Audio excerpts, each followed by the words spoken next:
Welcome back to A Drop of Happy, where we focus on carefree, stress well, light and lively living while loving and reviewing entertainment art tidbits. This is the podcast version of my blog, lightfeed.com, and I am your host, Wanda Toby, and I like to think of myself as the curator of all things stress management, whether it's articles or movies or books or music, whatever that may be, that really focuses on the arts and words and all that good stuff, because I don't believe in reinventing the wheel. I believe in using what you've got to manage what you've got going on.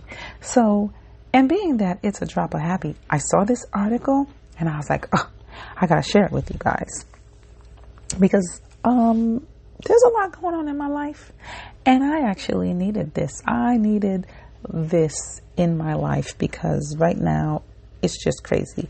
I decided to go back to grad school and get another degree. Why? Because I'm crazy.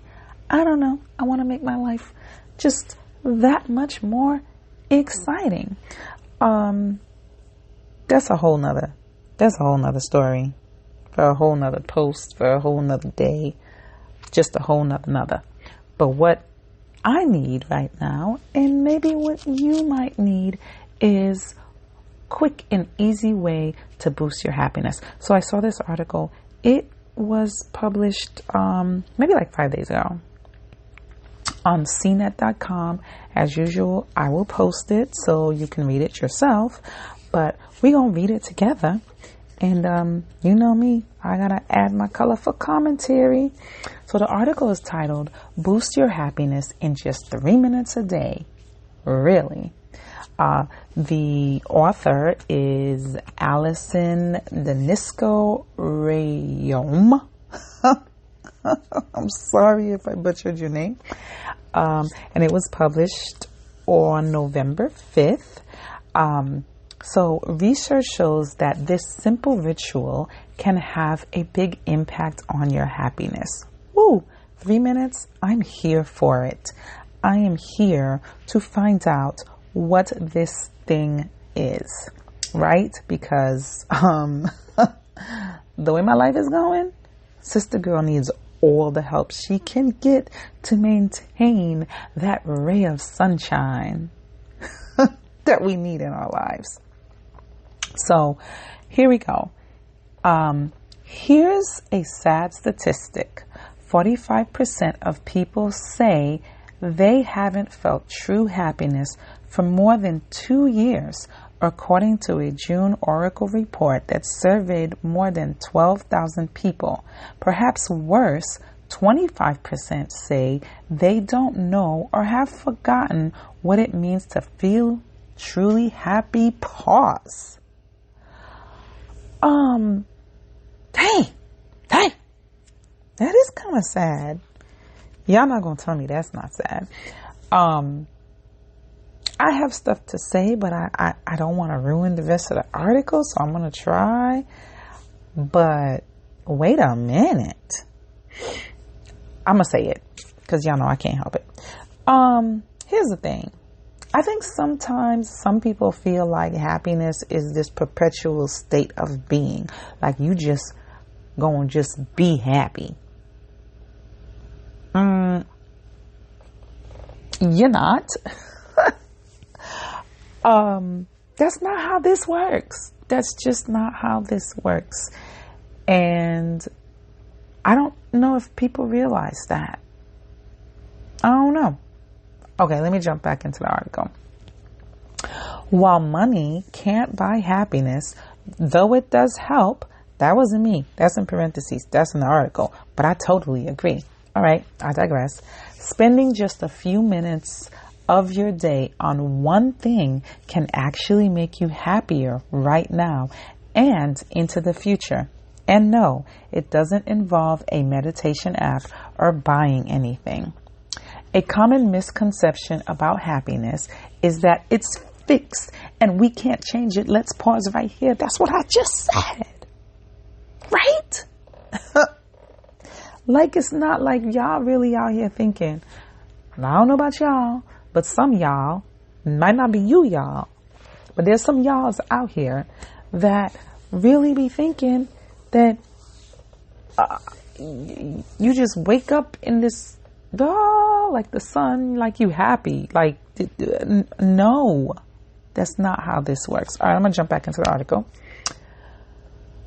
I'm just going to start it again. A common misconception about happiness is that it's fixed and we can't change it. In reality, at least part of it is within your control. Sure, your circumstances, your job, and your material possessions matter, but not as much as you may think.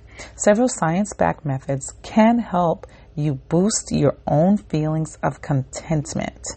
If you have clinical anxiety or depression, these aren't a replacement for professional help, though research suggests they can be a beneficial supplement. Let's pause right there. Come on. Like, I'm always trying to give you guys some stress management tips and things like that. But part of your stress management toolkit, part of what you should be doing is, if you have like a diagnosable condition, right? Mental condition. If you have a diagnosable health condition, you should seek professionals to address that. This is part of your stress management plan. If you have a financial situation, you should be seeking help with that. A big thing of stress management, let me stress this, is not ignoring the problems, is putting yourself in a position where you feel like you have some semblance of control, right? So whatever it is, whatever is going on, I implore you not to ignore it, right? And like, these are just recurrent themes that you're going to hear because it is what it is. Like, it is what it is, right? Not ignoring, facing, and listening to your body. Like, I cannot stress that enough, right? Like, I have a very good friend of mine who were having symptoms that they do not usually have, right? And they usually a pretty healthy person and all that good stuff, but they're having these symptoms. And when we discussed it and talked about it, they're like, no, I'm not stressed out. Like, I'm handling everything. But when you do the stress assessment, right, and when we've talked about the changes that have happened in their lives, yes, all of those were indications that what was happening would potentially happen. So although you're handling your business, that does not mean that there's not some stress involved in that. You're just really good at masking and handling and not addressing, and maybe not doing the things that you used to do to decompress, because your life's become so busy and so crazy. So listen to your body and don't ignore stuff. Like, the top on the stress management on your stress management plan or your stress management practice. So the fact that this article is like, hey, don't take what I'm about to tell you as cure to whatever is going on, because if you have something more serious going on, then you need to be getting the professional help to specifically address those concerns. So I feel you. You got to put that out there, right? But let's jump back into this article and talk about the suggestion, because I personally love it. Love it. All right. Here's one of the easiest ways to make yourself happier in just a few minutes a day. Like, I'm getting so excited just getting ready to read this. All right. Y'all ready? Y'all ready? Y'all ready? Y'all ready for the, like, mind-blowing epiphany of this article? All right. Write down 3 things you're grateful for. Boom. I know, right? It's that easy.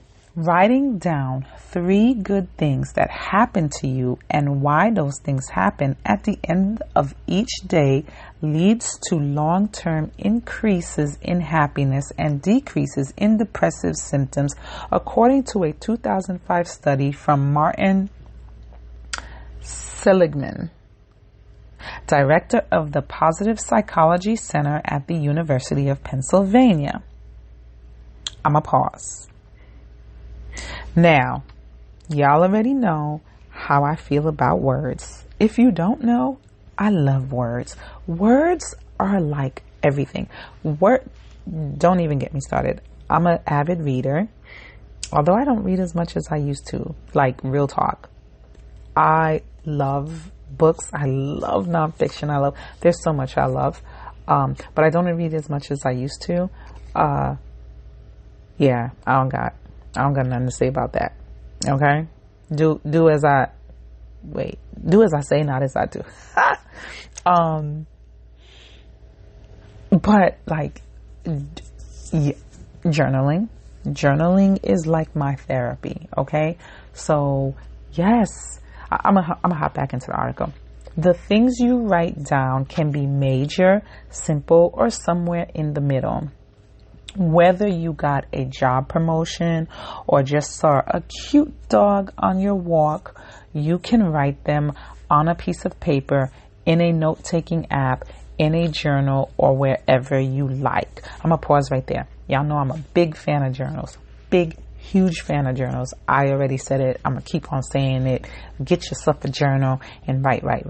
But it's okay if you don't. Like, get some sticky notes. Write it on there. Write it in your, like I said, your note-taking thing on your phone. I'm a big advocate of using technology, and if you like using your phone and stuff like that, there's note apps. Write it in there. There's really cool digital journals that if you have like an iPad or a tablet, oh my gosh, they are creators out there making just phenomenal digital journals. So if you're into that, I personally am a paper, like an actual book journal. Like I collect them because I'm a crazy person. So, yeah, I personally like those, and I don't have a tablet. I've tried the tablet thing, and it's just not my thing, right? Because I got my phone. But any way that you can put this practice into your life, it's so quick and it's so easy. So, okay, let's jump back and let's finish this article, because it's only supposed to be 3 minutes long, but I'm making it like 20. Your list might look something like this. Finished a project at work because I worked hard on it. Had a nice conversation on the phone with a friend because she called me. Went for a walk and saw some beautiful flowers because it was a nice day. In the 2005 study, participants who were assigned to write down 3 good things and their causes each night started to see beneficial effects quickly. After 1 month, they reported feeling happier and less depressed than when they started.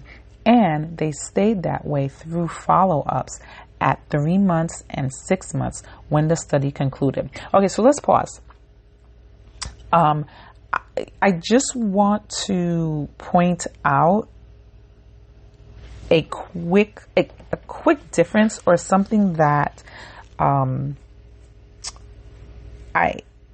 is not usually mentioned when we talk about writing gratitude down, and I felt like this really needed to be pointed out so that when you're practicing, you can make sure you get the full benefits. And that is not only writing the thing that you're grateful for, but what was the cause.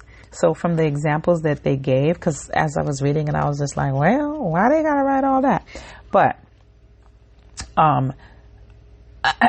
excuse me, it kind of just pulls it all together, right? So, like for example, went for a walk and saw some beautiful flowers because it was a nice day. So it's giving it a more robust and rounded, point of observation for you. So it's like almost like it's like a 2-for-1.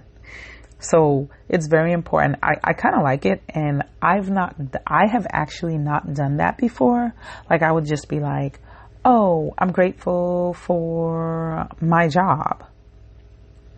Oh, I'm grateful for the sun, or it's a beautiful day, or something like that. But I wouldn't put like the reason. So, I mean, I like that. Went for a walk and saw some beautiful flowers because it was a nice day. Like, that really does round it out and gives it makes it like just like some emphasis. It gives it a little oomph. So let's not just do regular gratitude. Let's do gratitude and why. I think that part is pretty cool and something that I have to add. So gratitude and why. All right, so hopping back. The point is to train your mind to think about the parts of your life that are good instead of focusing on the parts that are stressful or annoying. Emiliana Simon Thomas told me back in 2020. Simon Thomas co-teaches the course, The Science of Happiness, at the University of California, Berkeley, and is also the science director of Berkeley's Greater Good Science Center. Actually, I have heard her speak. Like, she was on somebody's podcast that I listened to, and she is like just all in, and has some really good tips. So I'm probably going to check that out for you guys and see what kind of interesting little tips that she has and kind of brings it back, because who doesn't care about the science of happiness? Like, hello. Yes, I'm all about that, because of course we are called a drop of happy over here. So take time to count those blessings, large and small. Science says it could have a real impact on your well-being. All right. I finished the article. We finished the article. And the takeaway is gratitude and why. That's a little added something. Gratitude and why. I kind of have to remember that. And I might do it before I go to bed. Gratitude and why. So speaking of, I try to remember to end all my little podcasts with an affirmation. So, just a little something to walk away with.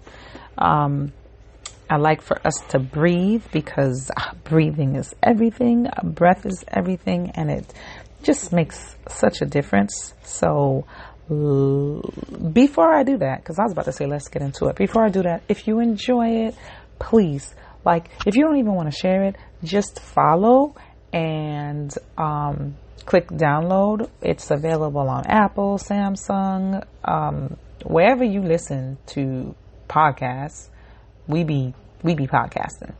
We be on there. Let's see. Apple, Amazon, iHeart, Podbean, on the YouTube. So wherever, follow it, add it, like it, share it with your friends. If you find any of this helpful, that would be really awesome and really helpful for me. And of course, please visit lightv.com for other articles and things that I write. So let's just take a beat to take a nice breath.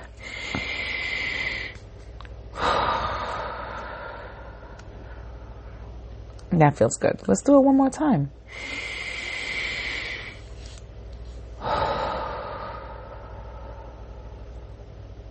And one more time. I like to do things in threes. Three's a special number.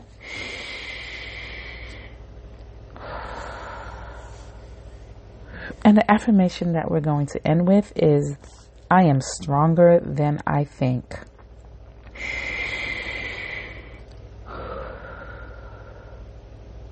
I am stronger than I think. There's a lot that I have to say about that just in of itself, but I'm just going to leave you all with that. because it's truly, truly facts. I think we're always stronger than we think. So let's end with that. And thank you. Thank you for listening to this, and have a great, super, super duper awesome, stronger than you think kind of day.